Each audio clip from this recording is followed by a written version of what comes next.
So, good evening, everybody, and welcome to the MedEClasses PG lecture series, in which we will be talking about a very, very important and interesting topic of DSD. And this is something which is extremely common, extremely important, and has got huge implications in terms of evaluation and management.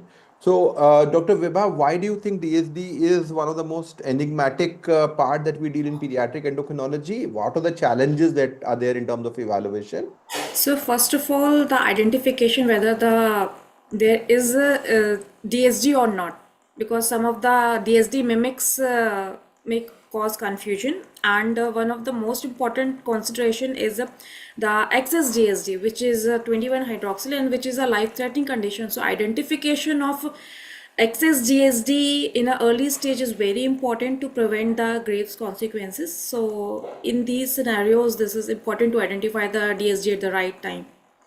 And what are the common forms of DSD that you encounter in our clinical practice? The most common that we encountered in OPD is 21 hydroxylase, and the in pubertal age group aromatase deficiency and rare form of 11 hydroxylase rarely we do get. And of course, XY-DSD is one of the ones which XYDSD, are yes, very sir, definitely challenging. in the boys, XYDSD, 17 beta HSD, and 5 alpha reductase we do So have. XY is something which is often very challenging to diagnose and much more difficult. XS seems to be important because of clinical relevance. So both spectrum becomes important. So what we'll do is that over the next hour or so, we're going to discuss about the pathophysiology, the etiology, evaluation and management of DSD. And at the end, we will have objective structured questions which will be done by Dr. Nimisha. So we'll start off about DSD. And DSD is something which is extremely important to identify, as discussed by Dr. Vibha, because there are lots of implications. So we'll talk about two cases where the diagnosis made a big difference. So we had a 1 month old child with DSD who was referred to us with Prader stage 4. And what really happened was there were classical features of XY-DSD. Now, this individual had been given testosterone, 3 doses, and people thought that this is XYDSD. We have done our picture and then we'll go for surgery. But unfortunately, despite the various increase and everything happened, 5 years later developed renal failure. So what's very important to understand is that our job is not just done by identifying a DSD or giving some cosmetic measure. We also have to think of a serious underlying disorder, which could be something like a WT1 defect, which can result in renal failure. So a comprehensive evaluation of DSD therefore is extremely important. The second scenario was more of a diagnostic challenge, a day 3 child with DSD who again presented with Prader 4 with no gonad. So this looks like XX DSD, and on further evaluation was found to have the Mullerian structures, and the karyotype was 46XX, again confirming. At that point of time, a borderline 17 OHP was identified, and based on that, a diagnosis of 21 hydroxylase deficiency was made, and the child was labeled for life in terms of treatment. Now, what happened by the treating physician was that they found that they could actually cut down on the dose of hydrocortisone, and the 17 OHP remained normal, which really excluded CAH as a possibility. If you look in retrospect, the amount of 17 OHP elevation was not remarkable, and this brought us to some alternate diagnosis. And when we evaluated, we found that there was delayed puberty. Now the child presented around 14 years of age with delayed puberty. On retrospect, there was a history of maternal virilization, giving a clue to aromatase deficiency. The key message is that if you identify XYDSD, don't just get satisfied with the diagnosis and treatment, think of an underlying cause.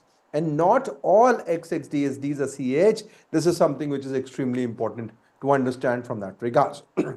All of you can go and have a look at our website learning.growsociety.in, which has got multiple source courses and resources, including fellowship in pediatric endocrinology, our e-learning platform, the YouTube channel, which has got large number of information available. We have got courses which are available, and including fellowship and postgraduate programs which are there, which can be accessed online as well as on a hybrid mode. We run regular programs in the form of grand rounds, journal clubs, and PG lecture series. This lecture series is part of a 36 lecture series which aims to cover the entirety of pediatric endocrinology over a 3-year period. We have already conducted around 15 such lectures. They are all available on YouTube. You can go and have a look at that in detail in terms of that. There are multiple publications which provide coverage in terms of pediatric endocrinology, right from protocols to basic and to advanced pediatric endocrinology. Our latest application is now available on both Android and iOS store. It looks into entirety of pediatric endocrinology. So we'll talk about PG lecture series. I'll be joined by our consultant in pediatric endocrinology at Regency TDR, Dr. Vibha, who will be talking about etiology, and Dr. Nimishar, fellow, will be talking about some very interesting cases and case-based structured evaluation. So when we talk about sexual development, we know that the development starts from a single cell stage, which is quite similar for both genders. And from there, we have the development of the genetic sex, the development of the internal gonads, the hormone action, and the identity to develop into the boy and girl. And this is a complicated process, and it's not really unexpected that we can have errors at any point of time from that regards. So we'll talk a bit about pathophysiology because this is important for understanding. When we talk about gonads, gonads are developed using two different structures. So like many other endocrine organs like thyroid, like pancreas, like adrenal, they are developed by two different types of cells. So we have got the urogenital ridge, which starts around 4 to 6 weeks, from which there is a bipotential gonad, which is developed. And this requires a number of primitive or early transcription factors, including CABX2 and GATA4. Very important transcription factor from a pathophysiological perspective include NR5A1, which is also involved in adrenal development, and WT1, which is also involved in the renal development. And as we discussed in the first case, whenever you're looking at gonadal developmental issues, think of kidneys, think of adrenals as well. Now, these NR5A1 and WT1 play a crucial role in terms of the development of the bipotential gonad, which at this stage is basically can develop both into testes and ovaries. And we're talking about just the structural sense. The germ cells, the second component, is going to come from the hind gut, and from there it is going to migrate. So I will focus mainly in terms of the hormonal function, so to speak, from that perspective. Now, the major determinant of the switch of gender, so to speak, is SRY. But now we know there are many more genes involved, and SRY working with NR5A1 activates a very, very important protestis gene, which is the SOX9, which results in the development of the testis.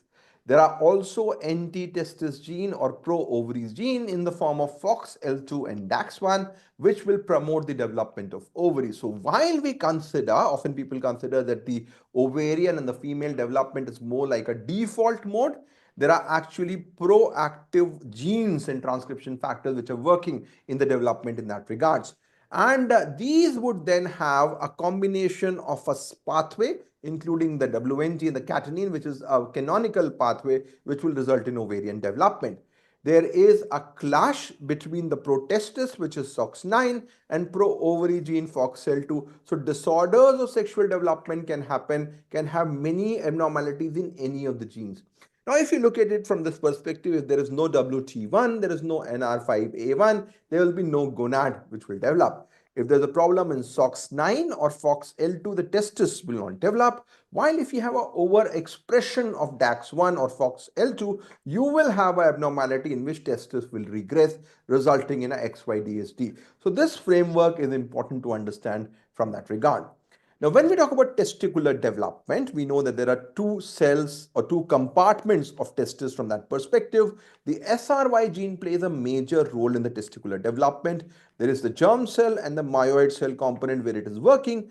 NR5A1 is not only involved in the development of the bipotential gonad, it also has a direct effect on the Leydig cell, which then produces the insulin-like factor 3, causing testicular descent till the inguinal region.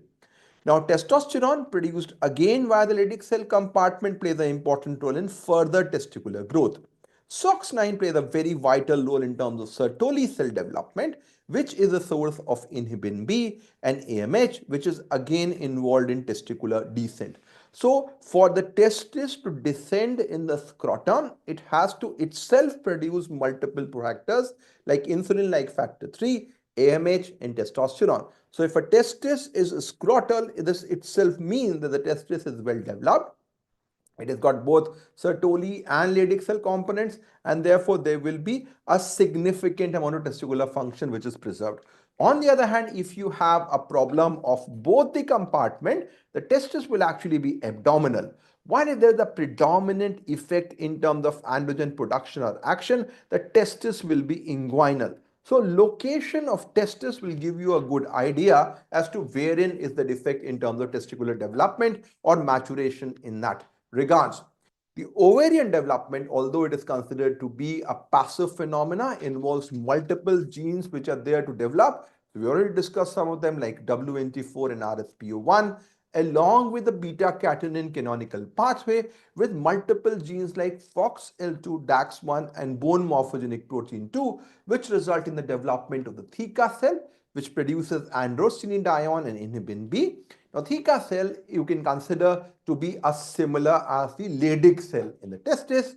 We have got the oocyte, the figula, no box, which produce that, and the granulosa cell, which produces estrogen and AMH. So both these factors play an important role in terms of ovarian development. So if you have an individual who is XY, in whom SRY is not there, that would mean that there will be no testicular development. Ovaries may develop, but because the lack of many of these gene expressions, you may not have a fully functional ovary. Similarly, if you have an XX individual in which SRY is inserted, that may be enough to cause a male development, but then that testis is not going to develop further, and this will result in infertility subsequently from that perspective. Now, how is the testicular development regulated? We are all aware about the hypothalamic pituitary testicular axis. So the GnRH from the hypothalamus activates the FSH and LH, and they work separately on different compartments of the testis. So LH acts on the LHCG receptor in the Leydig cell to produce testosterone along with insulin-like factor 3, while FSH acts on the Sertoli cells to produce AMH, which is an important factor in that regards. Now, this testosterone is to be converted into 5-alpha reductase 2 to dihydrotestosterone, which is the potent form of testosterone. Very importantly, the HCG produced by the placenta will take care of testosterone production during the crucial 8 to 12 weeks of gestation. That is the most important phase, because there not only you have got the penile growth which is happening, but also the labioscrotal fusion. So individuals who have hypogonadotropic hypogonadism, wherein LH is not there, the HCG will take care of them and they will present to us with isolated micropenis and not hypospadia. The presence of atypical genitalia suggests that there is testosterone deficiency or problem in testosterone action at around 8 to 12 weeks, and that's something which will give us a clue in terms of diagnosis. Now, this 5-alpha reductase will of course have to work, the dihydrotestosterone has to work on the androgen receptor to produce the secondary problems. Secondary development in the form of penile growth, in the form of penoscrotal fusion. So abnormalities in the testosterone production, activation to dihydrotestosterone, or action of dihydrotestosterone may therefore result in XYDSD. Ovaries are often considered to be a default mode. Again, we have got the LH, which is acting on the theca cell to produce androstenedione, which is then converted via the FSH using aromatase to estradiol. Isolated LH deficiency or LH resistance will not going to cause any problem in terms of development of a girl. They will have predominant effect in terms of ovulation. Similarly, problems in FSH also are not going to cause DSD. They are going to cause delayed puberty, primary amenorrhea as a primary scenario. However, if there is a problem in aromatase, which is converting the androgens to estrogen, there would be too much androgens which are there in the body, and this will result in a XX-DSD. So in general terms, when we talk about the overall classification of XY-DSD versus XX-DSD, the basic difference is that XY-DSD is an act of omission, while XX-DSD is an act of commission. So if you do not have a bipotential gonad, if you do not have a testis, do not have a testosterone, do not have a 5-alpha reductase, do not have androgen receptor, you will have a XY-DSD. But if you have nothing, no ovary, no LH, no FSH, no estrogen receptor, still the development will be a normal female at birth. There will be no DSD. They will present later on with primary amenorrhea and delayed puberty.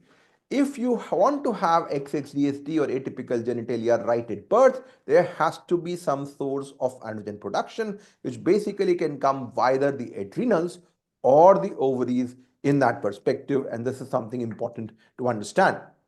Now, because testosterone production is common both to testis and adrenal, and there are many enzymes which are common to that, we need to understand a bit of that. So the 7-dehydroxycholesterol is converted via the DHC reductase into cholesterol, and this is a very important step in terms of cholesterol synthesis, and this will result in an impact of every aspect of steatogenesis. This cholesterol is then converted via three major enzymes, the proximal enzymes as we say, side chain cleavage, star and 3-beta HSD into progesterone, which is then converted in the testis via 17-hydroxylase to androstenedione, 17-beta hydroxylase to dehydrogenase to testosterone, which is then activated via 5-alpha reductase to dihydrotestosterone, which has 100 times greater affinity to the androgen receptor, and this DHT will then act on androgen receptor to cause the overall action. The enzymes DHC, side chain cleavage, star, 3-beta HSD, 17-hydroxylase are common to the testis and the adrenals. So problem in these, if we talk about 3-beta, side chain cleavage, star and DHC will result in combined adrenotesticular defect resulting in salt wasting and XYDSD. While 17-hydroxylase deficiency will result in accumulation of lot of DOC, will cause hypertension and XYDSD. So looking at salt status will give you direct clue as to which way you are going in terms of overall development from that regards. Now this testosterone is of course aromatized into estradiol, and as we discussed, aromatase deficiency will have different manifestations in boys and girls. What about ovarian? Again, the same enzyme, the side chain cleavage, star 3-beta HSD are common. From progesterone, we have got the 17 and 21 hydroxylase and finally aromatase. Out of these, the one which can present to us with a problem in terms of XXDSD would of course be disorders in which adrenals are producing more amount of androgens. The classical example of that would be 21 hydroxylase and 3-beta HSD, and aromatase deficiency in which whatever androgen is being produced is not getting converted into estrogen. So these are the disorders you need to be aware about from that regards. Now, the androgen action involves the activation of testosterone to dihydrotestosterone, and you can consider testosterone to be a pro-hormone. It has to be activated to DHT, which has got much more potency compared to testosterone, which goes into the nucleus, activates the process resulting in androgen action. Now, in conditions where there is a problem of conversion of testosterone to dihydrotestosterone, there will be no effect during the time when testosterone levels are low. But if the testosterone levels go really high, that is during the mini puberty in the first 1 year of life, and then in puberty, this testosterone will start acting in that regards. Secondly, the internal structures are bathed with very high level of testosterone. So individuals with 5-alpha reductase deficiency will have major effect in terms of external genitalia. The internal genitalia, the seminal vesicle, the prostate and all the other factors will develop. The other thing would be that when puberty happens, the testosterone levels will skyrocket and there will be development of these genitalia which will happen. So a classical presentation of 5-alpha reductase deficiency is in terms of an individual who looks like, who's reared as a female, and suddenly in puberty the penile size, the clitoral size increases, there is virilization, and typically we say is like a scenario of penis at 9 in that regards. Now, how does this all development happens? We have discussed about the gonads. What about the internal genitalia? So again, there is a commonality in both the genders at 7 weeks. So when the testis is being made by 5 weeks, 7 weeks AMH comes, it is going to abolish the Mullerian duct. Mullerian duct abolition is essential for subsequent internal structure development. So this precedes the testosterone action. If there is no Mullerian structure in an individual, that means that the testes were there sometime. They may be abdominal or they are currently present. So absence of Mullerian structure is indicative of an underlying testis which produced AMH. By 8 weeks, testosterone comes into the picture, which acts on the Wolffian duct to produce epididymis, vas deferens, and seminal vesicle. Females you will have a different development clearly from that perspective.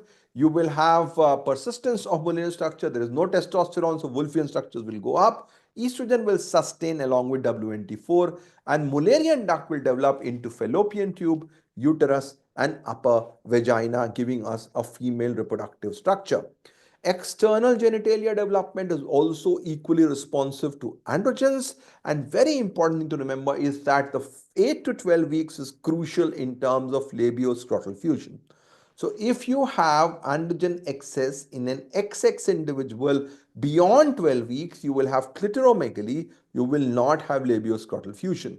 Similarly, if there is androgen deficiency in an XY individual, there would be micropenis and not hypospadia from that regard. So of course, no fusion happens after 12 weeks of gestation in that perspective.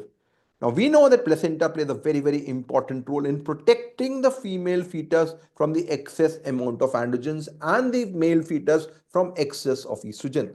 So androgen and estrogen are both cleaved at the level of placenta using 7-beta HSD3. So excessive androgens are not going to cause a problem. But if the androgen levels are very, very high in the setting of a maternal tumor, you may see some virilization which may happen. Or if drugs like diethyl are used, which do not get inactivated by 17-beta HSD, that may cause feminization of the fetus. Now, fetus is largely, the fetal adrenal is the factory of DHEAS. It produces all that, and this has to be converted via aromatase to estriol. So in conditions where there is aromatase deficiency, you will have excessive amount of androgens both in mother causing maternal virilization and the child causing DSD, as we saw in the second case in that regards. Very importantly, gender identity is a very complicated process. It is determined by number of factors, but a very important factor is the antenatal testosterone exposure. So in conditions where the antenatal androgens are very high, there is a high likelihood of male gender identity, and this is very, very important from the setting of 5-alpha reductase. Similarly, severely virilized 21-hydroxylase individuals may have issues of male gender identity, which we have to consider subsequently. So to summarize, in terms of sexual development, we have got genetics, followed by the gonadal development. And when we talk about gonadal development, there's adrenal and kidney development. They then produce the hormones testosterone and estradiol, which act on their receptor to cause the differentiation in that regards.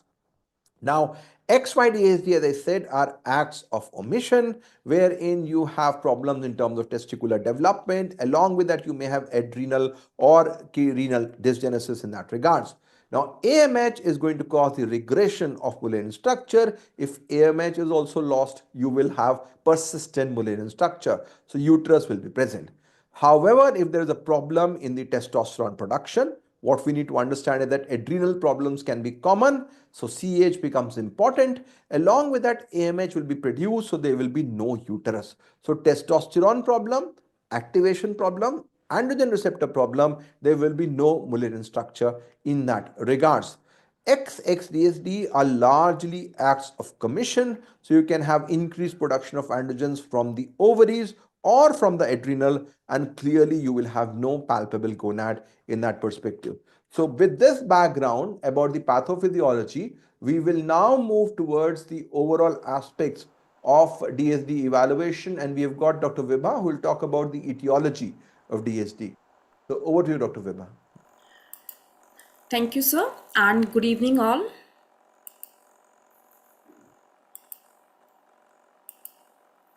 So, starting from the DSD, we can classify the DSD broadly based on the basis of genetic composition, and it could be XX and XY. And in XX-DSD, you don't have palpable gonads, but there is a presence of Mullerian structure, and it is mainly due to the androgen excess, which could be either be produced by the adrenals, and it includes the CH variants, 21 hydroxylase, 3 beta HSD, 11 hydroxylase, and the POR. And the androgen could be excessively produced by the ovary also in the cases of aromatase deficiency and in the cases of luteoma. Generally, in cases of luteoma, the excess of androgen is taken care by the placental 17 beta HSD, but when there is an excess of androgen and the 17 beta HSD is overwhelmed, then it causes the DSD in the excess female. The another category of excess DSD is due to the gonadal dysgenesis, which is due to the defect, which is due to the SRY deletion, defect in the SOX9 and defect in the FOXL2. And if we take the other arm, that is the XY DSD, which is characterized by the presence of palpable gonads, it means the gonads are producing AMH, and which prevents the development of Mullerian structure. So there will be no Mullerian structure and gonads will be palpable in XY DSD, and it is caused by the defect in the gonadal development. It could be either due to the defect in the NR5A1 gene, WT1 gene and SRY deletion, and or due to the presence, gonads are present but they are not producing enough androgen, or the androgen are being produced but there is a resistance to the action, that is classified under the impaired DHT effect and includes star SCC3 beta HSD, 17 hydroxylase deficiency, 17 beta HSD, 5-alpha reductase and the AIS. In the 5-alpha reductase, the androgen is being produced, but the testosterone is not being converted into the 5-DHT, which is the most potent androgen. And in the AIS, the testosterone is converted to DHT, but due to the resistance, due to the defect in the androgen receptor, it does not act. So it produces the XY-DSD and causes the AIS. Another important category is the sex chromosome, in which both the Mullerian structures and the gonads are present, and they can have testicular as well as the ovotestis. So starting from the steroidogenic defects and the excess DSD, the most important and most common cause in the excess DSD and when the excess androgen is being produced by the adrenals is the 21 hydroxylase deficiency, and it is the most life-threatening condition. They present with the early salt wasting and they have a very high level of 17 OHP, that is more than 1000 nanogram per ml. The other variants are 11 hydroxylase deficiency. They present hypertension later on, but in the infancy they present with the mild salt wasting because the high DOC is not enough to prevent the salt wasting, but later on the requirement of aldosterone is reduced, so this increased DOC causes the hypertension and hypokalemic alkalosis. In this case, the 11 DOC is high. The next is 3 beta HSD, where there is a androgen is being produced but the level is quite low, so the male is not properly virilized, but it is well enough, it is sufficient enough to virilize the female, so we can have both XY and XDSD. Presents with salt wasting and there is a high level of 17 hydroxypregnenolone. The another important condition is a very interesting condition is the POR deficiency, where it is a basically electron donor defect. It affects the three enzymes, the 17 hydroxylase, 21 hydroxylase and the aromatase. So it presents with mild salt wasting and it has a mildly elevated 17 OHP, that is more than 30. The next important condition is the aromatase deficiency, in which this testosterone is not converted to estrogen and it has a very peculiar history of maternal virilization. So starting with the most common and the most life-threatening condition, that is the 21 hydroxylase deficiency. Here there is a defect in the 21 hydroxylase gene and there is a low cortisol, low mineralocorticoid levels and a high androgen levels. It presents, there is a high androgen exposure in the prenatal period which causes virilization in fetus, and it presents with pigmentation and early salt wasting. And here the diagnostic, we diagnose the case when there is a high level of 17 OHP and it is more than 1000 nanogram per ml. Coming to the next condition, that is the 11 hydroxylase deficiency. It is rarer than the 21 hydroxylase And here there is a defect in the 11-hydroxylase enzyme. It presents with low cortisol level, but the DOC level is high, which causes the hypertension. And it manifested with the pigmentation, and as I already discussed, is present with mild salt wasting in the infant period, because the aldosterone requirement is high, the tubules are not mature enough, so there is a mild salt wasting in the infant. But later on, when the aldosterone requirement goes down, presents with hypertension and hypokalemic alkalosis, and in this condition the DOC levels are high. The 3-beta HSD deficiency, there is a peripheral androgen production which produces enough testosterone to causes virilization in the females, but not enough to cause proper virilization in the males, which causes XYDSD. And here there is a low cortisol and low mineralocorticoid. They manifest with salt wasting, and there is a high level of 17-hydroxypregnenolone and also the high level of DHEA.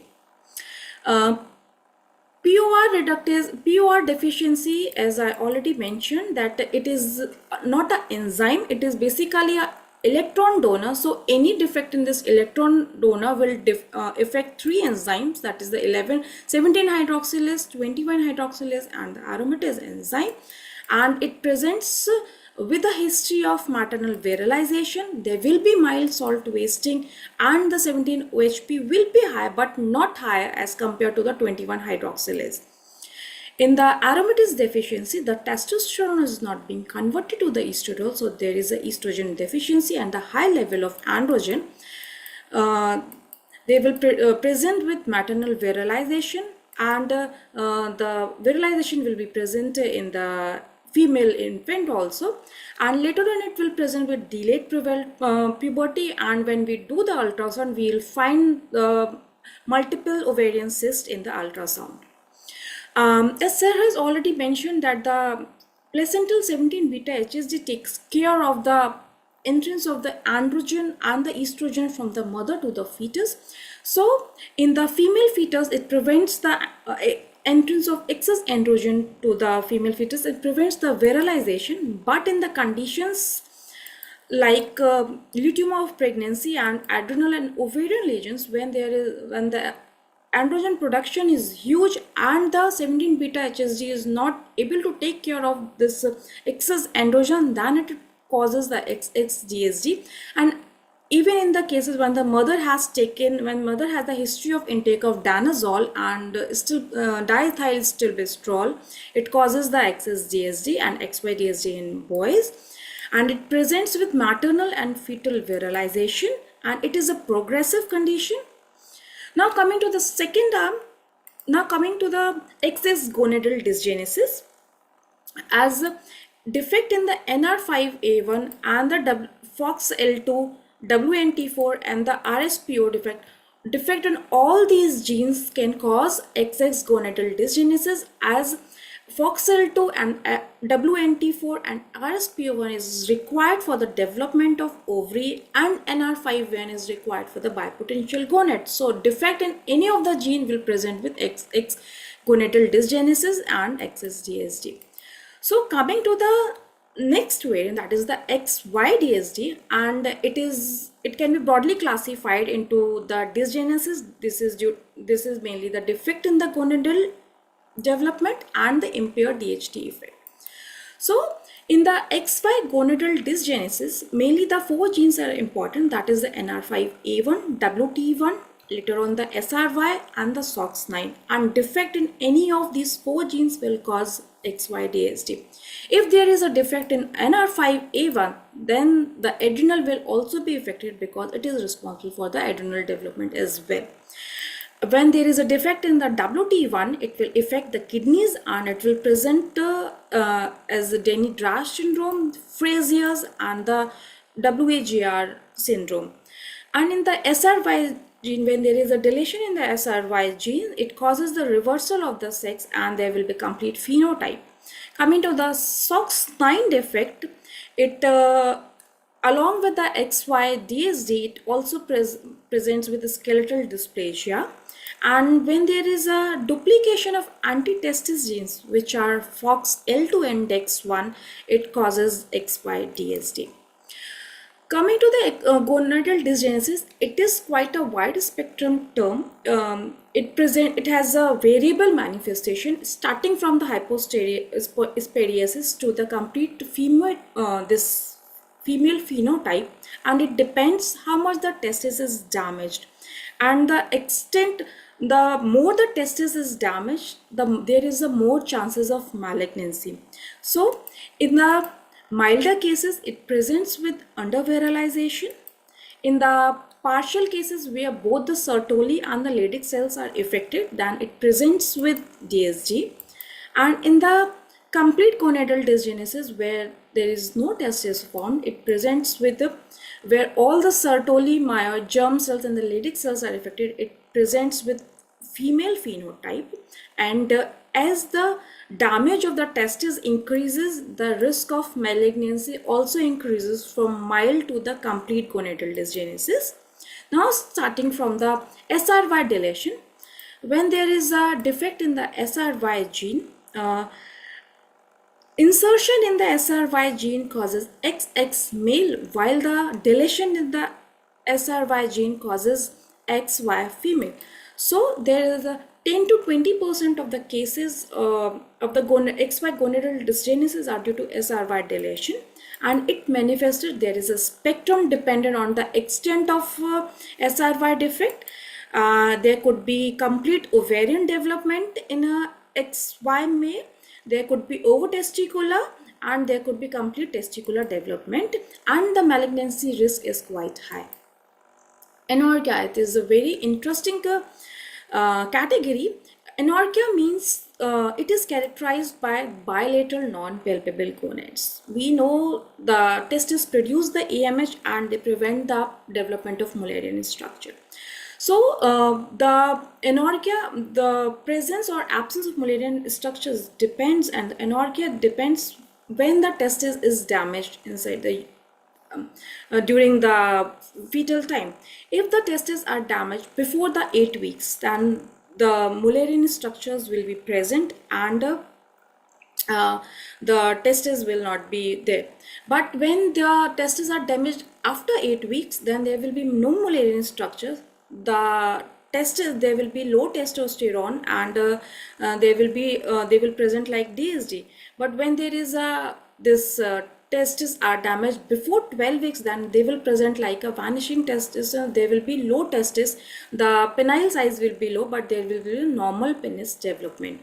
So coming to the anorchia, the most important consideration that we should keep in our mind when we have a child with bilateral non-palpable gonad is the XSGSD, and which includes the 21 hydroxylase deficiency. And identification of 21 hydroxylase deficiency is very important because it is a life-threatening condition, and management of this condition at a early period is very important to prevent the grave consequences. And another condition could be anorchia, or the testes are present but not in the scrotum, they are in the abdominal region. For the workup, the USG of the abdomen is required to look for the Mullerian structure, and AMH and the inhibin B levels become important to see whether the testes that are present in the abdomen or wherever they are functioning or not. And when we do not find any testes in the inguinal or the scrotal region, then definitely we should go for the laparoscopy to look for the abdominal testes, and if they are present, then we have to go for the laparoscopy exploration. Now coming to the persistent Mullerian duct syndrome, as the name suggests itself that the Mullerian ducts are present in these XY males. And what is the reason? It could be due to the defect in the AMH gene, which causes AMH deficiency, or the AMH gene is intact, the AMH is being produced, but it is not acting due to the resistance in the AMH receptor.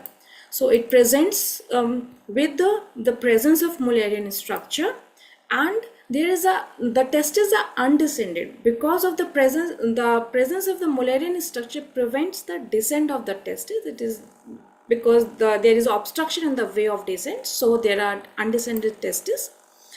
Now coming to the second category of which is impaired DHT effect, and starting from the proximal defects, which is defect in the DHC, which causes Smith-Lemeli-Opitz syndrome.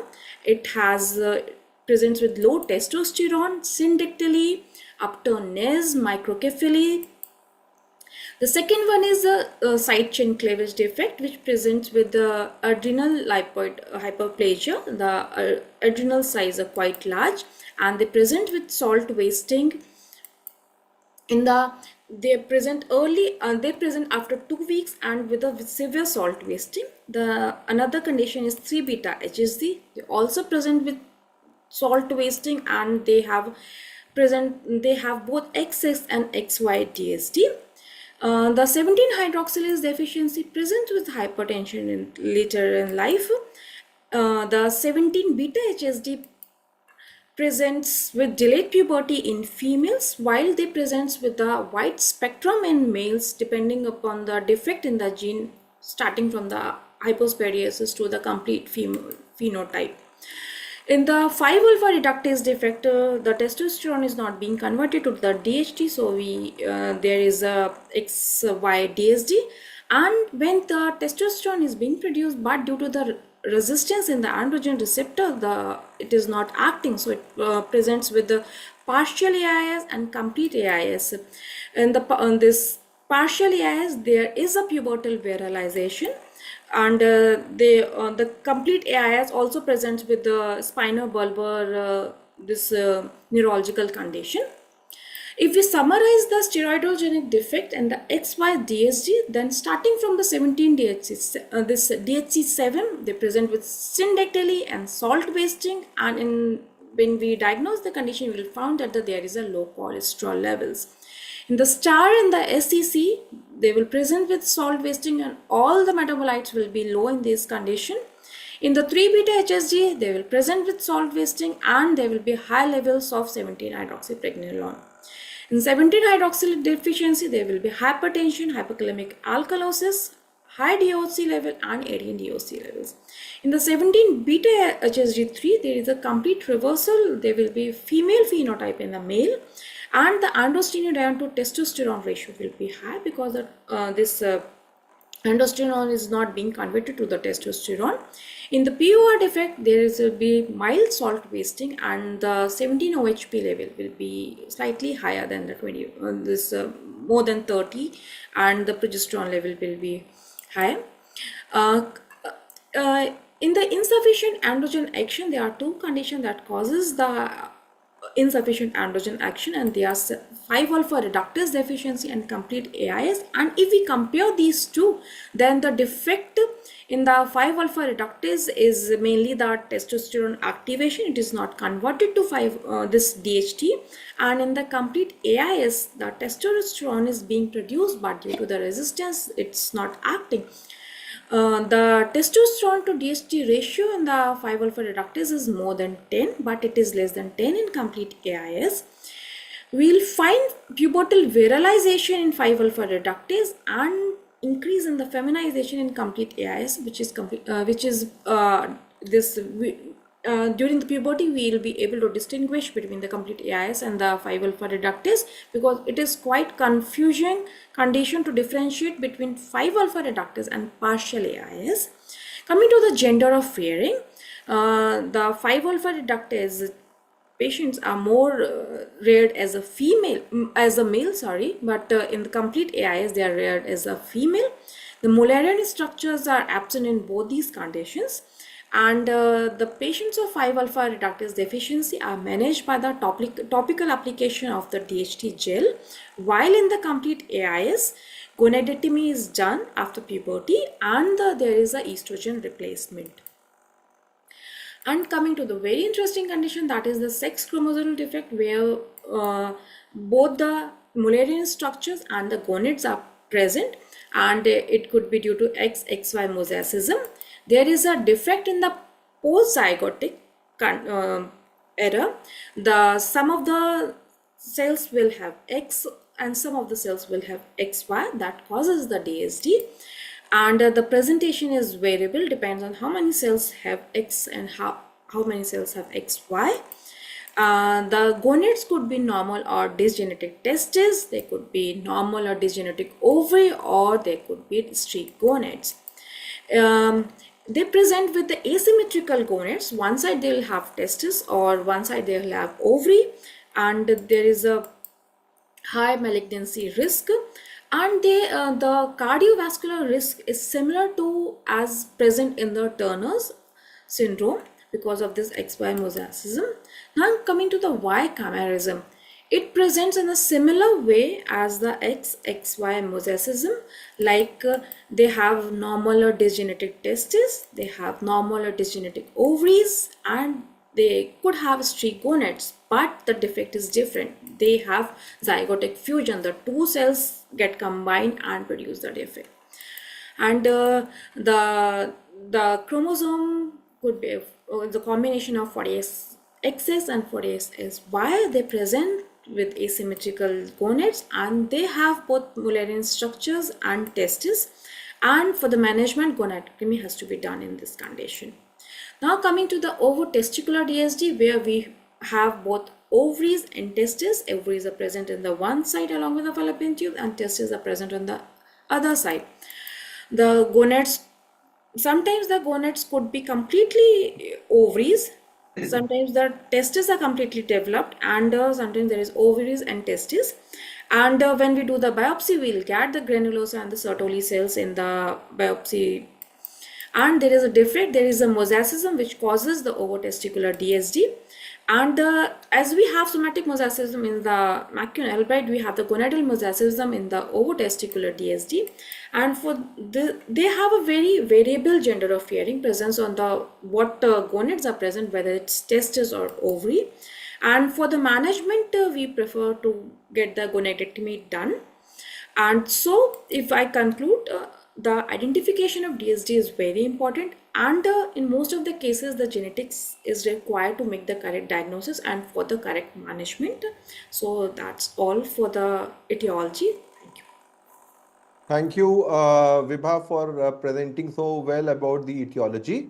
So what we'll do is now we'll switch over in terms of assessment as to how do we assess, because now we have understood the pathophysiology as well as the various causes. It becomes easy to understand the overall evaluation. So the three key questions that a physician has to answer when evaluating a child with DSD is it really DSD? If it's DSD, what is the type of DSD? And finally, what's the diagnosis in that perspective? So very importantly, we do not want a confusion, because once you label somebody as DSD, it has got psychosocial implications as well as diagnostic implications. When we talk about DSD, it's a discrepancy between the external appearance and genetic sex, and we are mainly focusing here about the atypical genitalia and those group of disorders. We're not talking about gender identity here from that perspective. So what really is a difference or disorder of sexual development? You can have clearly a atypical genitalia, bilateral cryptorchidism in a apparently normal looking male may be the only sign of a severe underlying disorder like 21 hydroxylase deficiency, for which we need to be very careful about.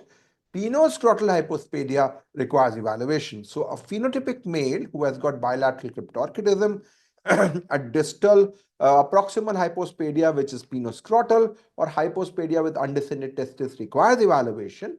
Similarly, if we have a phenotypic female who presents later on with primary amenorrhea and inguinal gonads, or a labial fusion requires evaluation.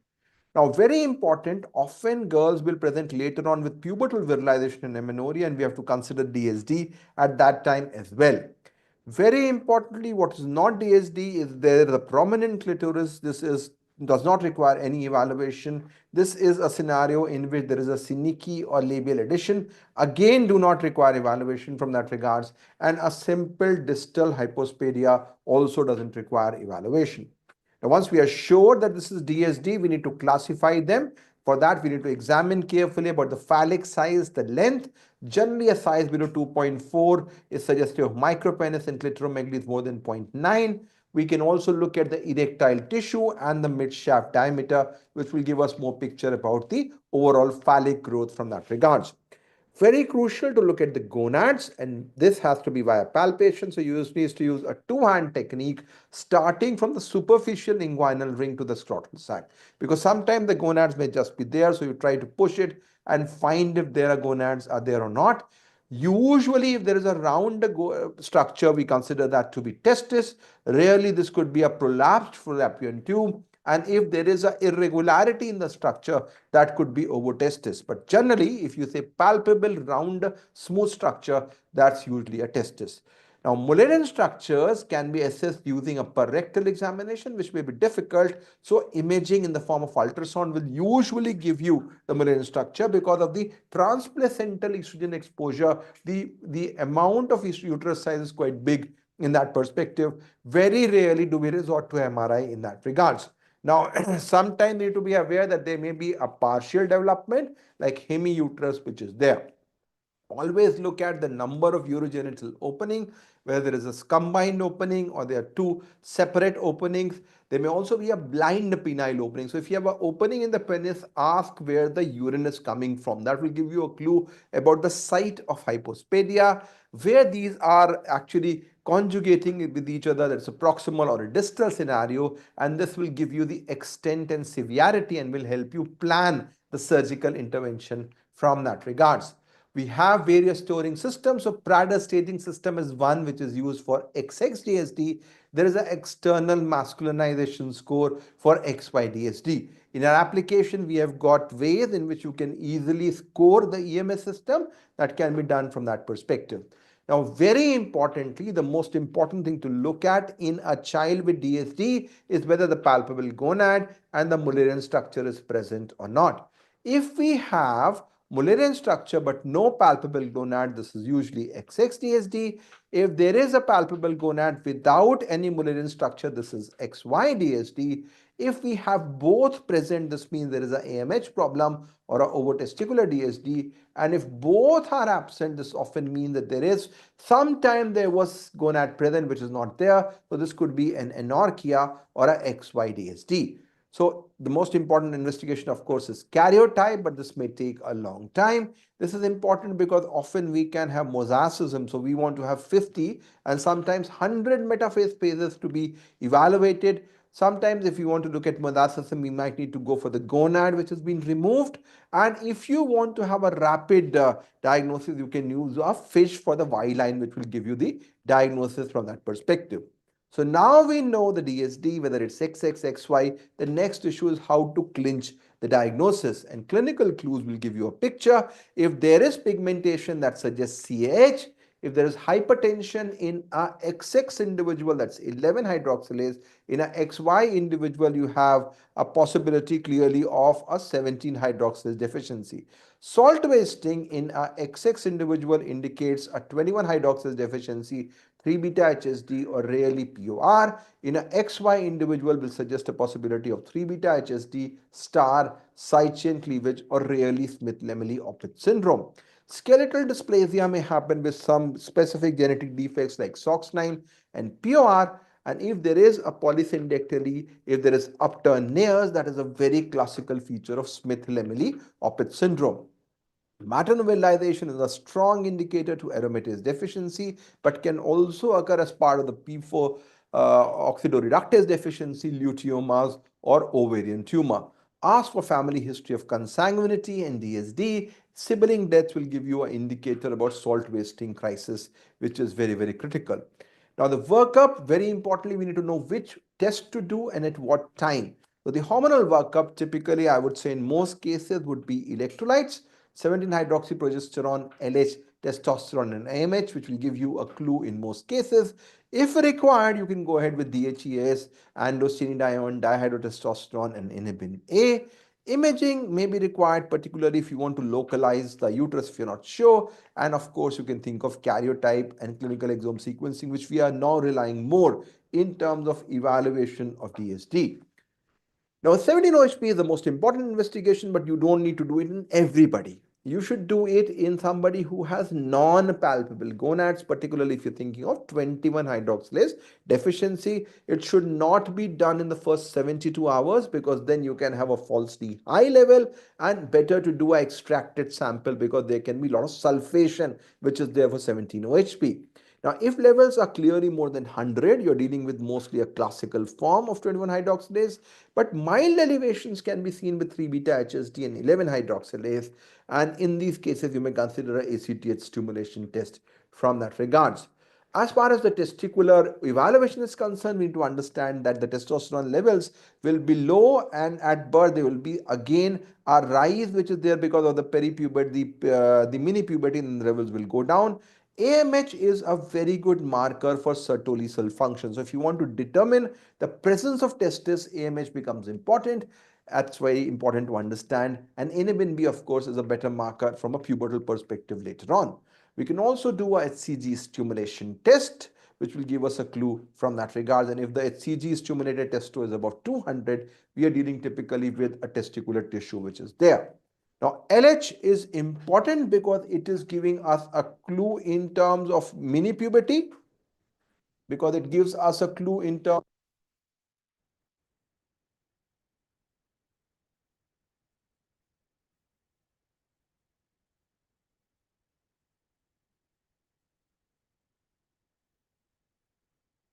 This is something which is extremely important because then we can decide about the need for stimulation. So if the LH level clearly in this perspective, what we are seeing is on the higher side, then LH will give us a clue about whether the mini puberty has happened or not and whether there is a gonadal failure. So the precaution we need to take here is that it should be done after 7 days of life, and the interpretation typically is that if the LH level is above 0.7, we are typically dealing with mini puberty. Higher levels are indicative of gonadal failure from that regards and perspective, which becomes important to evaluate and understand in that regards. And if the levels are low, we can do a stimulation test, especially for the ACTH test. Testosterone is important because it provides us information about gonadal function. It distinguishes between the deficient conditions like side chain cleavage, enzyme defects, problems in the synthesis, as well as those which are because of resistance of action. Testosterone should ideally be done after 7 days, and interpretation here from the testosterone perspective is that if the levels are low, we are dealing with steroidogenic defect, while if the levels are high, we are dealing with 5-alpha reductase or androgen insensitivity. We should also consider doing testosterone using a GCMS based assay because that will give us a better idea.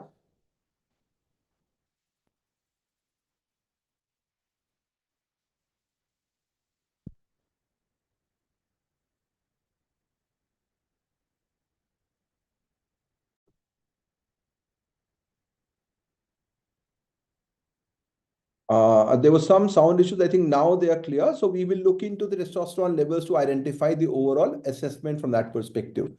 DHEAS is a marker as far as the adrenal function is concerned.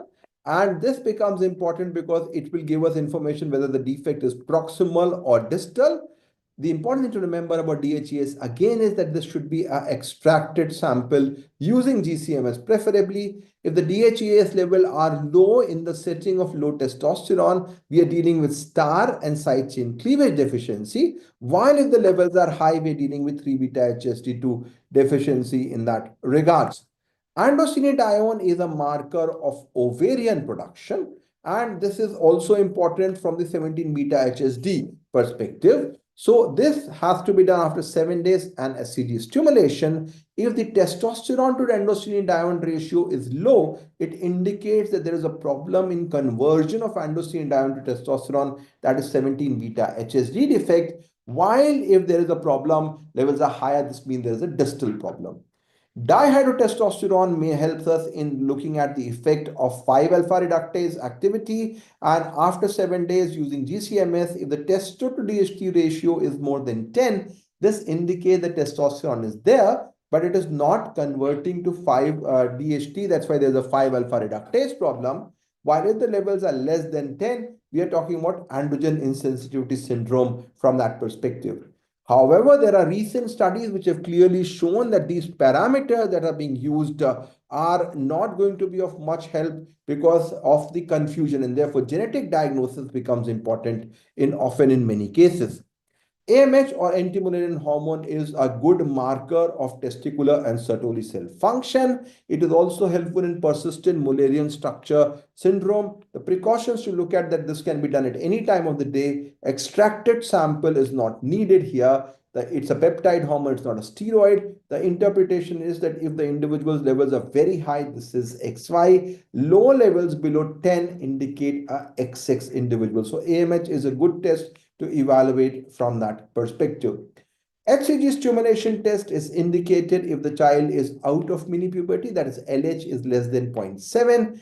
You can do it at baseline, androstenedione, testosterone, and DHT. Give a HCG, and if there is an increased level, that means that there is a testicular reserve, and this helps classify the steroidogenic defects from that regards. So if you look at 17-OHP, it is really important from CAH for a non-palpable gonad perspective, should be done after 72 hours of life. Level should be more than 100. In 21-hydroxylase deficiency, it should be extracted one. DHEAS is a marker of combined biosynthetic defect. Levels are low in star HCC, high in 3-beta HSD. Androstenedione differentiates a 17-beta HSD defect, so the ratio is less. Testosterone gives the information about Leydig cell function. High levels happen in 5-alpha reductase and AIS. DHT differentiates AIS from 5-alpha reductase. If the ratio is more than 10, this is more likely to be 5-alpha reductase, and AMH is a marker of Sertoli cell function. Levels less than 10 indicates a XX individual, while XY, the levels are usually above 30. HCG test can be done if the LH is below 0.7. You give a HCG and assess testosterone, DHT, and androstenedione at 0 and 72 hours. This is going to give you a clue in terms of evaluation. So for XX-DSD, if your 17-OHP is very high, this is the most common condition. This is 21-hydroxylase deficiency. If you have high 17-OHP and DHEAS, but DOC is normal, this could be 3-beta HSD, which can cause both XX as well as XY DSD. If the 17-OHP is high, but DOC is even higher, that is an indicator of a 11 DOC, 11-hydroxylase deficiency. If, however, the 17-OHP is borderline and DOC is normal, this is oxidoreductase deficiency. For XY-DSD, DHE7, you will have low cholesterol, star side chain cleavage, all metabolites will be low. 3-beta HSD, you will have high pregnenolone. 17-hydroxylase will have high DOC and 18 DOC. 17-beta HSD2, the andro to testo ratio will give you a clue. And for POR, 17-OHP and progesterone. So our understanding of pathophysiology, which we started from, application of etiology will give you a clue in terms of diagnosis. We already discussed about 5-alpha reductase versus complete AIS. The most important test is the testo to DHT ratio, which is high in 5-alpha reductase, low in complete AIS. Typically, 5-alpha reductase will be a female who has clitoromegaly happening. The virilization is happening at puberty, while for complete AIS, there will be feminization happening at puberty, and therefore will decide about gender of rearing from that perspective and regards.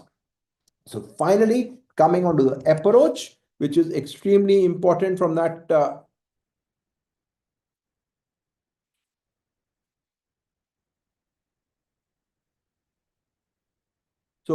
coming on to the approach, which we'll just summarize everything that we've discussed till now.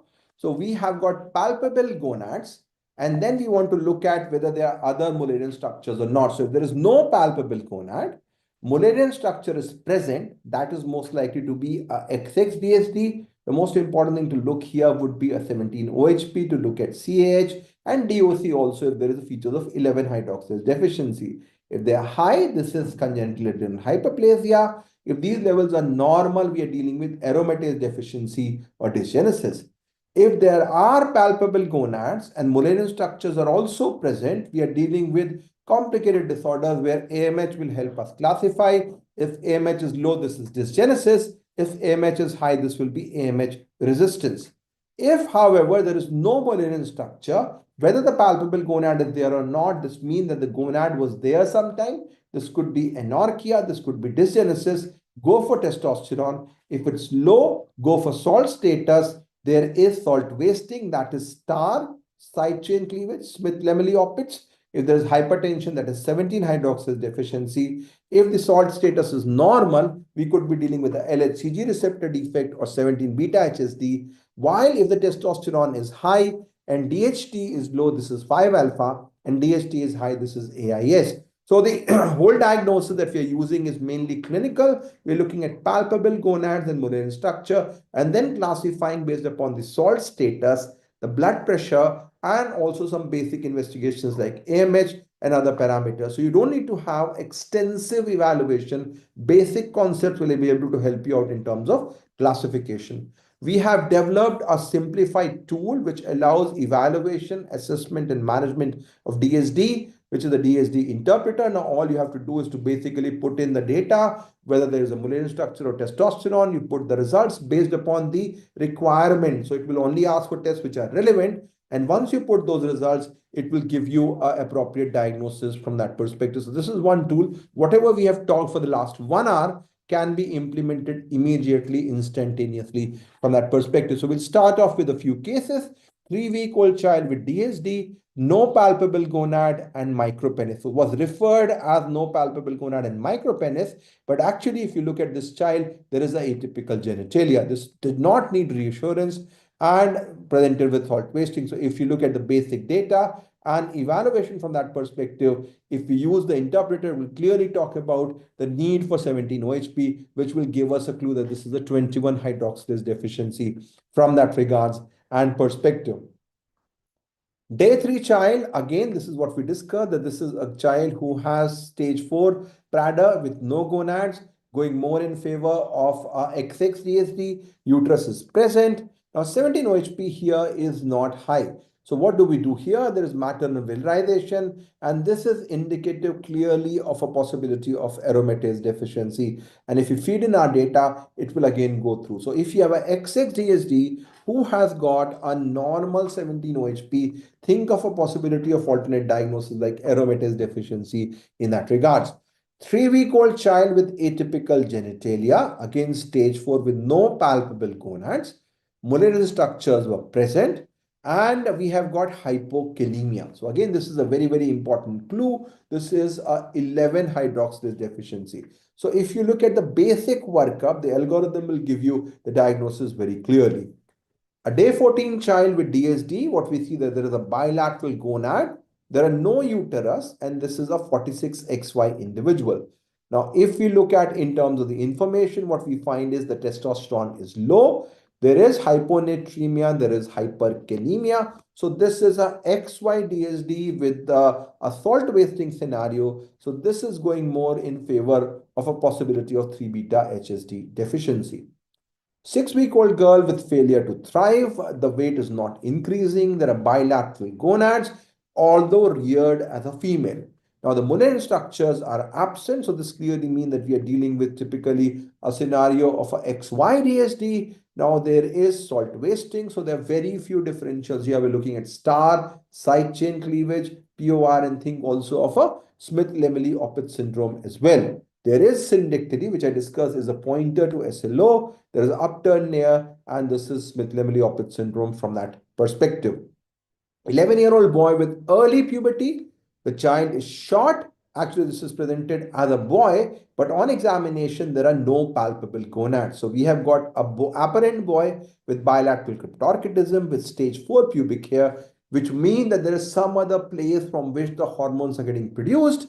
And what we found here that the uterus was present. This karyotype was XX, and this turned out to be a hypertensive variant of 11 hydroxylase deficiency. So this was a XX individual who presented as a boy with precocious puberty and palpable and absent gonads and hypertension.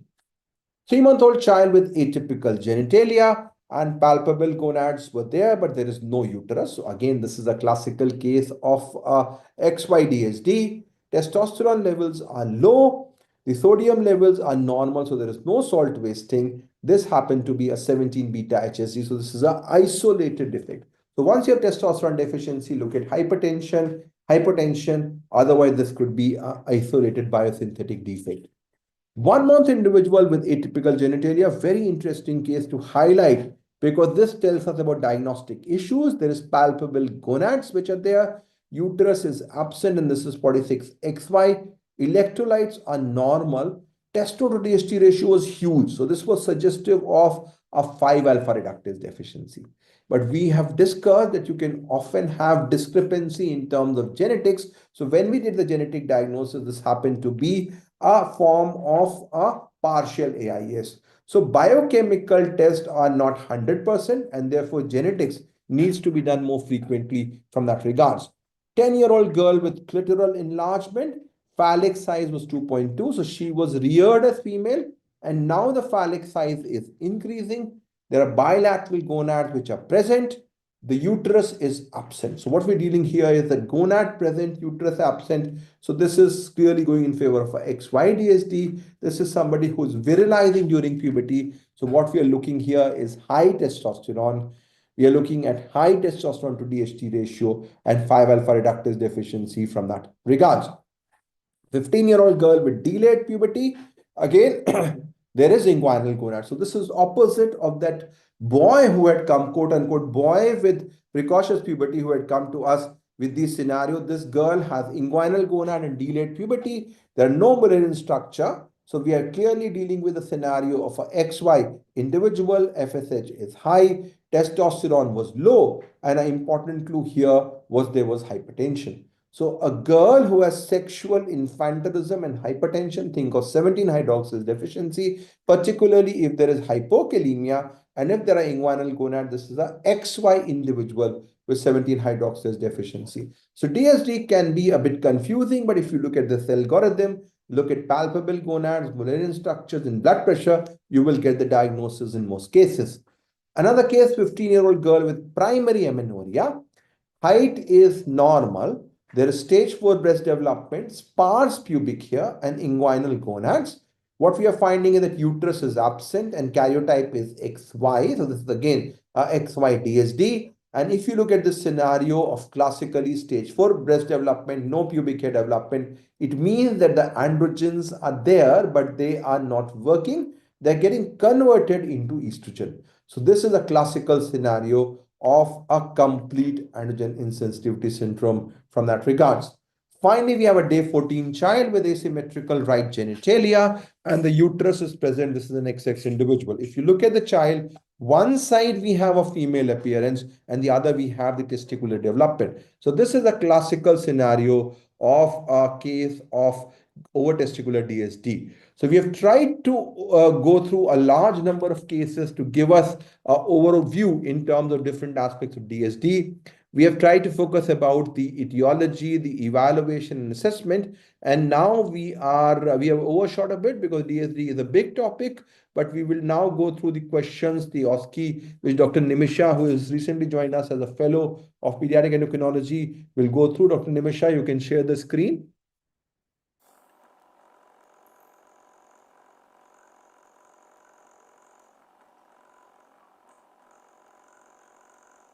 And please unmute yourself.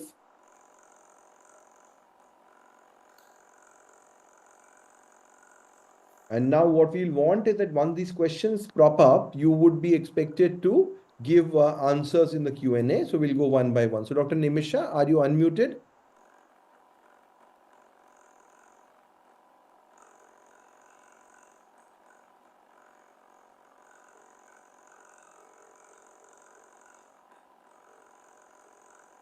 So I think you're muted, Dr. Nimisha. Can you change it?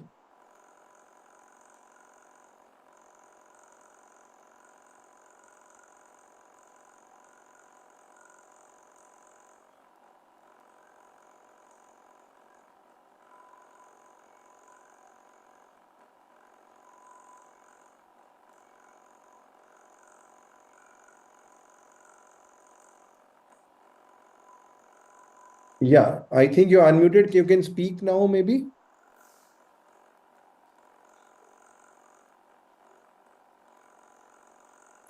We can't hear you.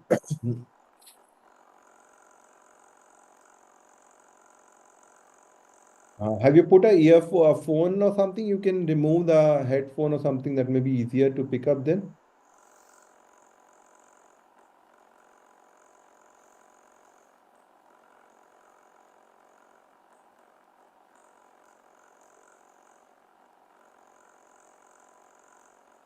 Vibha, can you hear? Huh? So, Maybe you can start off. You've got the questions with you. Dr. Nimisha, you can display the questions and we can go one by one. You can make it full screen.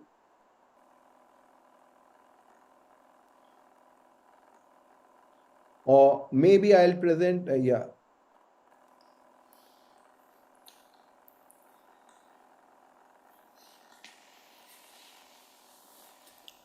Yeah. So you can make it full screen.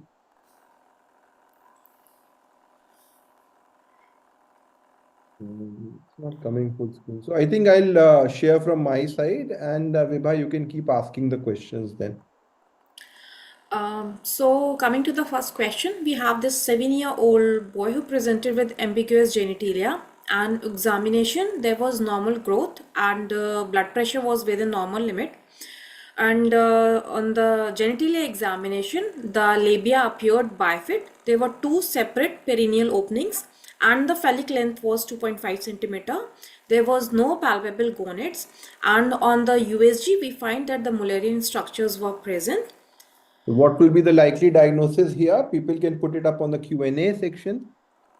So we have a 7-year-old child who comes to us with basically gonads absent and Mullerian structure present. So this is clearly a case of, I think we have people are answering the question. So we'll see if there are any answers there. So this is looking like CAH. Do you agree, Vibha, with that diagnosis? So definitely this is CH, but as on the examination, there is a no growth failure, and so it's more likely not to be a classical CH. It can be a form of simple viralizing CH. So this is definitely, we can say this is a CAH. The important thing which is missing, so which physical examination, BP we already mentioned. So BP is normal, which goes more in favor of a simple Pigmentation, they have none. CAH. And pigmentation, I think, is something which will be a clue. So Dr. Irshad Mondal and Dr. Priska has given the right answer of XX, DSD and CAH. So we'll go on to the next case. We have a 3-month-old child, male child. You carry on.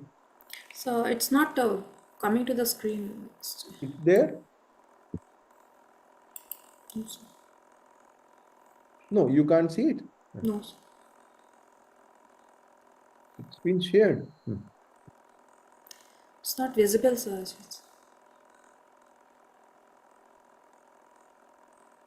So you stop sharing, I think. Nimisha, you stop sharing. Now you can see. Now I can see. Okay. So there is a 3-month-old male child who presented with normal genitalia, and he also presented with severe dehydration. There was on electrolytes we found that he has a hyponatremia along with hyperkalemia, and see what is the most probable diagnosis in this case. So So we have a everybody can answer. 3-year-old male child with normal genitalia with severe dehydration, hyperkalemia, and hyponatremia. So Dr. Aisha has mentioned CAH. Any other diagnosis? Dr. Medha has also mentioned CAH. Salt wasting CAH, Dr. Irshad. What do you think, Dr. Vibha? So, in this case, CH could be one possibility, but we can also think of this pseudo hypoaldosteronism because it's a male child and with a normal genitalia and with this presentation. So, it could also be a So we possibility. have to think of other possibilities. As you said, adenohypoplasia congenita can also be an important thing, which can be the DAX1 defect. There could be PHA. So which test will give us a diagnosis? Anybody from the audience? So I think the first test which everybody will do in this case will be 17. a 17 OHP, which will give us a clue from that. Regards. Next case. So, we have this 1 month old newborn, 1 month old born who was born to the third degree consanguineous marriage. And on examination, the gonads were palpable and the phallic site was only 0.5 centimeter and there was labioscrotal fusion. And on the USG, there were no Mullerian structures. So we have a child who has got palpable gonad, no There were malaria. no Mullerian structures. So what is the type classification from the audience? Which form of DSD are we looking at here? Gonads present and Mullerian structures absent. So anybody from the audience? XY, Dr. Means Patel is mentioning XY DSD. Yes, so this looks like a XY DSD. Now, the diagnosis, of course, we have to work out from there. So which test would you like to do? XY DSD, Dr. Arshad. So I think this is XY DSD. Further workup will be testosterone and then we can go forward from there. Now, carry on, Dr. Vibha. On the follow-up, what we found that the investigation showed that LH was 1.26, FSH was 1.07, and definitely, as the sir said, testosterone should be done, and it was 146 nanogram per DL, which is So what does it mean is which that has there is a mini puberty going puberty. on and testo is high. Right. So which form is excluded from this? Sir, from me or the audience? So yeah, the audience. Yeah. So which forms will be excluded? So Dr. Vibha, you can now venture because people are not So, coming. in mini puberty, if the testo is high, then definitely the AIS, which has no, absent mini puberty, is ruled out, and the proximal defects, like where all the metabolites are low, like SCC and STAR Definitely, we are are low. not dealing with SLO, SCC, star side chain cleavage.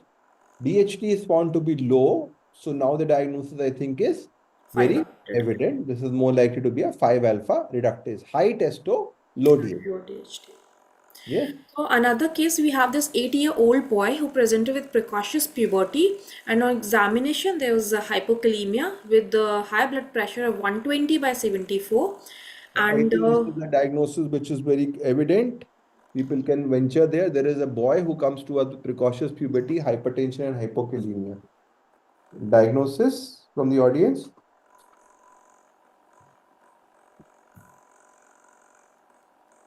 So in diagnosis is evident. Dr. Sandeep is mentioning 11 hydroxylase deficiency. Yes. yes, So further, you had metabolic alkalosis. So 11 hydroxylase is there. Now, of course, can this be a XX and XY both, Dr. Vibha?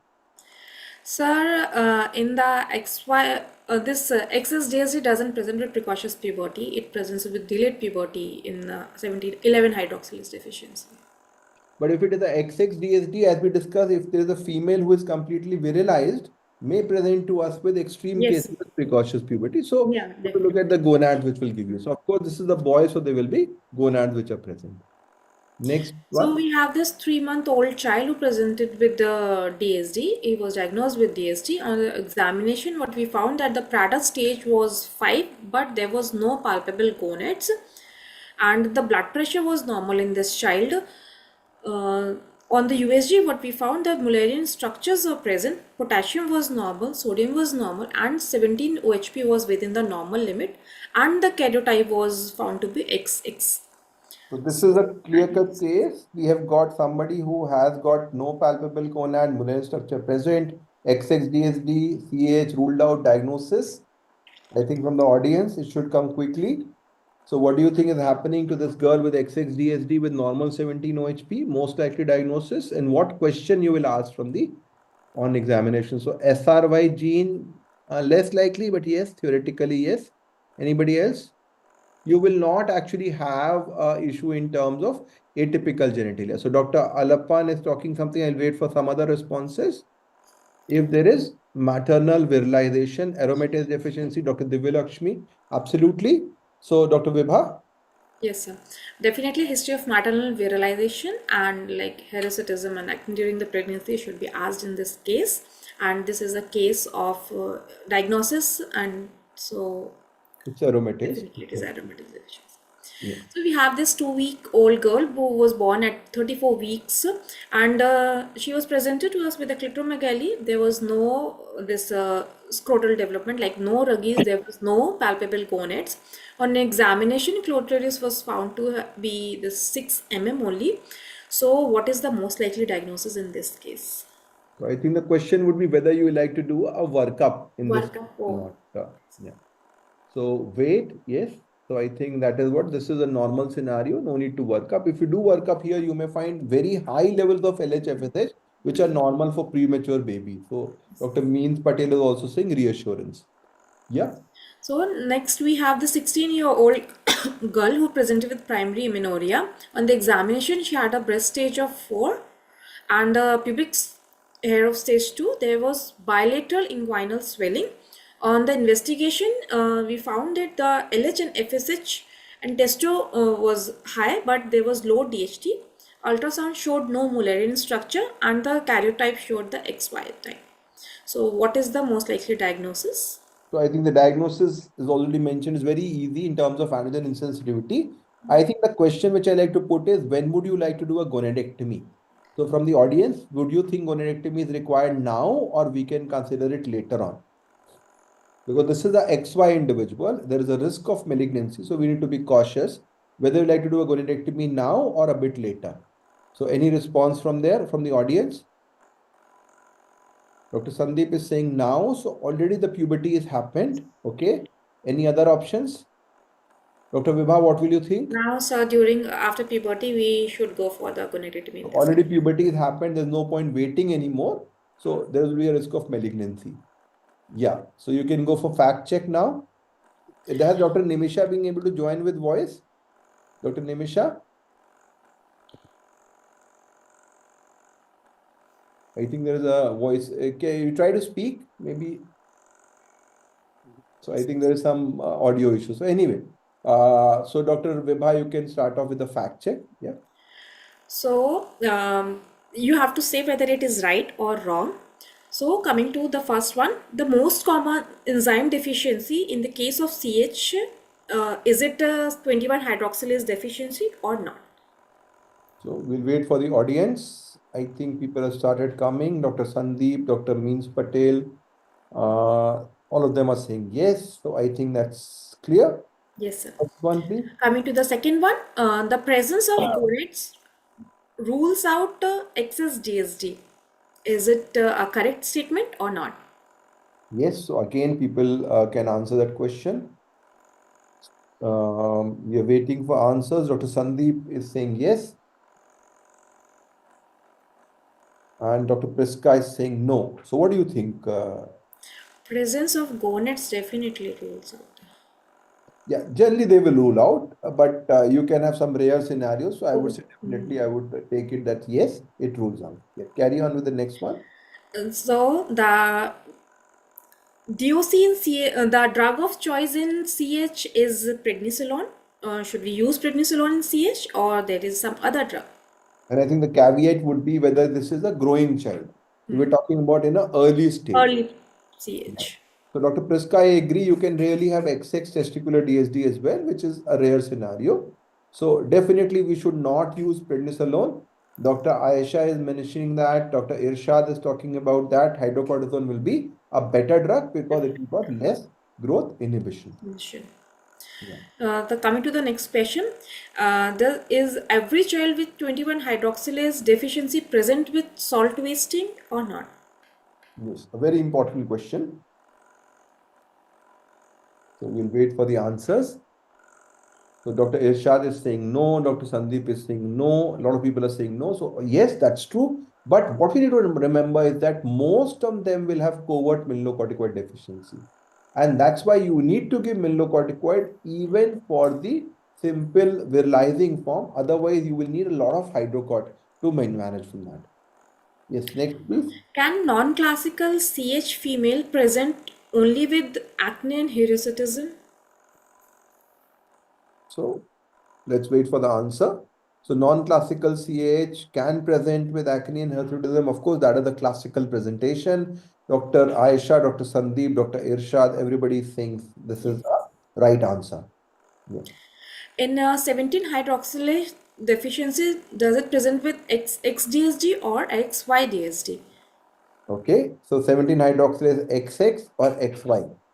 So we have discussed this already. If you have 17 hydroxylase, you have a problem in androgen production. So Dr. Sandeep is talking about XY with hypertension. Yes. So we have got XY from Dr. Irshad, Dr. Parag, Dr. Aisha, everybody. Yeah. The next patient is the treatment of choice for simple virilization CH is only hydrocortisone or another drug should be added in this case. So simple virilizing form, are we going to treat it predominantly with hydrocort or do we need something else? This is something which I discussed. So probably people can just answer on that. We have to add fludrocortisone as well because they have covert mineralocorticoid deficiency. Dr. Sandeep is mentioning that. Yeah. Um, if the patient is presenting with hypertension in the XY-DSD, is it the 11 hydroxylase deficiency or there is some other probable diagnosis in this case? XXDSD with hypertension. Hypertension. Yeah, so I think this is a case which we discussed. So 11 hydroxylase is true. A lot of people are talking about that. So that's a true answer. Yeah.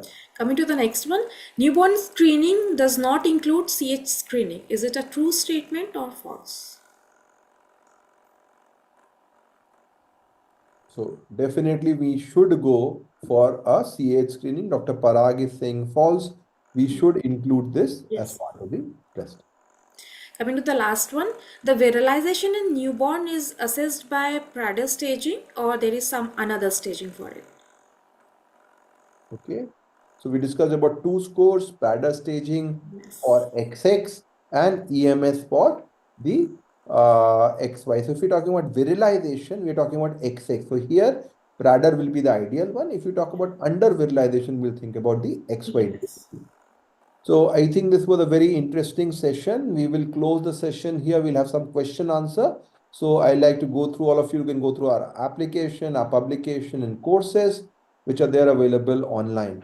I'll now look into the few questions which are there. Before that, I'd like to thank Dr. Vibha for presenting the wonderful presentation, Dr. Nimisha for preparing the interesting OSCE. Unfortunately, there were some voice issues, so but the questions were very interesting. A lot of interactions were there.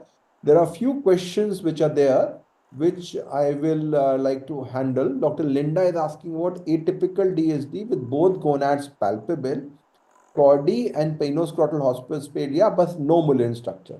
So obviously this is a XY DSD. Now here what she has found is that karyotype is XX and 17 OHP is not detectable. No features of salt wasting. What type of DSD am I dealing with? So this is a very interesting scenario. We have a child with atypical genitalia where gonads are there, but there are no Mullerian structure, which means AMH was produced at some point of time. So first of all, I will like to really look at whether the karyotype was right or not, because that is the first thing I would be a bit concerned, because this looks like a XY DSD. If you're looking at XY DSD, then XX DSD, then we are looking at maybe issue in terms of SRY insertion or some other cause which has caused this development to happen. So this is an interesting case. Probably go to the, again, go ahead and look at what's happening in terms of karyotype, whether there is an error, and then we can go forward from there. Dr. Seema Rai is asking about a girl with suspected XXDSD with CH. Salt wasting was present, neonatal age group, and put on hyphone and fludrocortisone, but 17 OHP was never high. Okay, it was never high, always NGS10, but no mutation was detected. So what can be the reason? So we are talking about a XXDSD with salt wasting. Now this is a bit interesting. So how severe was the salt wasting? If the 17 OHP is so low and exome sequencing is not finding that, I'll question the amount of salt wasting. So if there was really 21 hydroxylase with 17 with salt wasting, you would need to continue on a high dose of hydrocortisone and fludrocortisone till now. So I think we can think of some other forms of XXDSD which can cause that in that perspective. We have a question about, is it necessary to do gonadectomy in partial gonadal dysgenesis? Very, very important. Partial gonadal dysgenesis does require gonadectomy. We have not addressed that issue, but definitely it is required. In most of XY DSD, testosterone treatment is necessary to evaluate the full diagnosis. Again, very, very important because you can have implications like malignancy risk, implications like renal failure, implications like other things. So XY-DSD, at least reaching a reasonable diagnosis is important because it's not just testosterone. As we showed the first case who ended up in renal failure. So you have to be cautious in that regards, and there could be other issues about salt wasting in that perspective. So I think we had a very, very long session, but a lot of people are still there. So thanks all of you for joining from across the world. So this was an interesting session. And again, I'd like to thank Dr. Vibha and Dr. Nimisha for wonderful presentation that were made. And we will join again in the next one. We have got Dr. Iman, who probably wants to ask a question.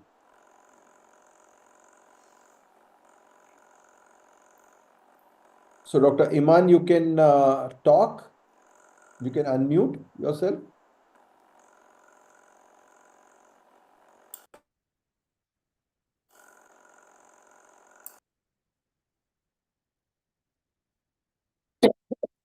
So Dr. Iman, you want to ask a question? I think we are not able to get through Dr. Iman. You can put the message on the email, and we will be posting all these videos on the YouTube. So again, thanks all of you for this wonderful